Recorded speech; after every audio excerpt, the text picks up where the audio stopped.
Hello my dear friends, today's video is about how to say I'm not well. எனக்கு உடம்பு சரியில்லை அப்படிங்கறத in other way how can we say that?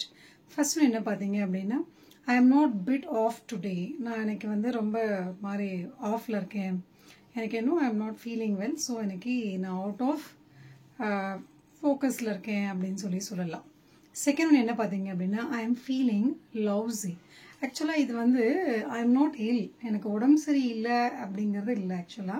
ஆனால் கொஞ்சம் உடம்பு சரியானதுக்கு அப்புறம் ஒரு மாதிரி டயர்டா இருக்கும் இல்லையா, லவ்ஸியா இருக்கும் இல்லையா, அந்த மாதிரியான ஃபீலிங்ஸ் இருக்கும். அதுதான் வந்து I am feeling lousy அப்படின்னு சொல்லுவோம்.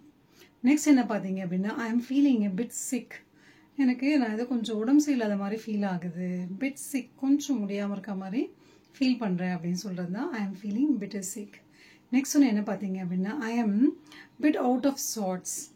இது வந்து எப்படின்னா எனக்கு வந்து ஒரு மாதிரி எந்த இதுலையுமே ஃபோக்கஸ் பண்ண முடியல, எந்த ஒர்க்குமே கான்சன்ட்ரேட் பண்ண முடியல. I think my health is not cooperating me to work in this field or to do this work or to talk with someone. இந்த மாதிரி இருக்கு அப்படின்னு சொல்லலாம். I am bit out of sorts. Last ஒன்று என்ன பார்த்தீங்க அப்படின்னா I am feeling under the weather. ஒன்றும் எனக்கு ரொம்ப கோல்டாக இருக்கு. இந்த அண்டர் த வெதர், நார்மலாக இருக்கிறத விட ரொம்ப கோல்டாக இருக்கு, கூலிங், ரொம்ப சில்லுன்னு ஃபீல் பண்ணுறேன் அப்படின்னு சொல்கிறது தான் I am feeling under the weather. This means I am not feeling well ஆக்சுவலாக. இது ஒன்றும் நீங்கள் வெதரோட கண்டிஷன்லாம் சொல்கிறதுலாம் ஒன்றும் இல்லை. I am not feeling well அப்படிங்கிறத இந்த ஃப்ரேஸ்லேயும் நம்ம யூஸ் பண்ணி சொல்லலாம். The first one I am a bit off today. Second one I am feeling lousy. Third one I am feeling a bit sick. I am bit out of sorts. I am feeling under the weather. Either second person or third person சொல்லலாம். She is not feeling lousy or she is feeling lousy.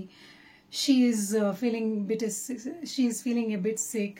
She is feeling bit out of sorts. She is feeling under the weather. அந்த மாதிரியும் third person point of view பேச. It doesn't mean for only first person point of view. Okay.